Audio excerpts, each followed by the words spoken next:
डोंबिवली येथील शिवमंदिर स्मशानभूमीबद्दल एक तक्रार होती। त्या तक्रारीमध्ये 7 तारखेला काहीतरी पेपरमध्ये न्यूज छापून आली होती तक्रारी संदर्भात की तेथे जे पुरवठादार आहेत, लाकडं पुरवणारी जी यंत्रणा नेमलेली आहे महानगरपालिकेने, तर त्यांचे कर्मचाऱ्यांचं वर्तन चांगलं नसल्याबाबतची तक्रार होती।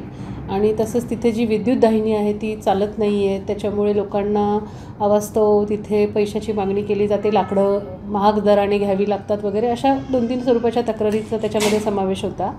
त्या अनुषंगाने एक त्यांना पत्र दिलं होतं की तेथे प्रेतांची किंवा ज्या लोकांची तिथे अंत्यविधीसाठी येणाऱ्या कुटुंबांची तिथे अडवणूक केली जाणार नाही, अशा पद्धतीने शिस्तबद्ध वर्तन आपल्या कर्मचाऱ्यांकडून राहील याबाबत आपण दक्षता घ्यावी, अशा स्वरूपाच्या आपण नोटीस दिली होती।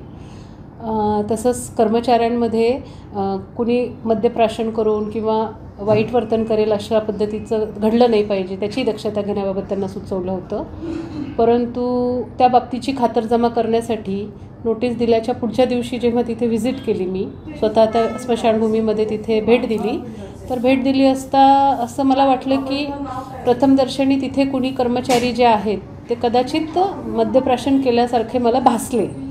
त्यामुळे तिथल्या सर्वच कर्मचाऱ्यांना शास्त्रीनगर रुग्णालयामध्ये वैद्यकीय तपासणीसाठी पाठवण्यात आलेलं आहे। तिथे त्या दिवशी त्यांना पाठवून त्यांचे रक्ताचे नमुने तपासणीला दिले आहेत आणि त्या तपासणीच्या नमुन्यांमध्ये जर का मद्याचा अंश आढळला तर सदर संस्थेला काढून टाकण्याबाबत कारवाई करण्यात येईल, अशी नोटीस त्यांना पुन्हा एकदा दिली आहे। त्यामुळे आता तो वैद्यकीय आरोग्य विभागाचा जो अहवाल आहे त्याचा आम्ही वाट बघत आहोत। तो अहवाल आल्यानंतर पुढची कारवाई करण्यात येईल। धन्यवाद। संस्थेचं नाव सुनीता पाटील, त्या चालक आहेत, संस्था चालक।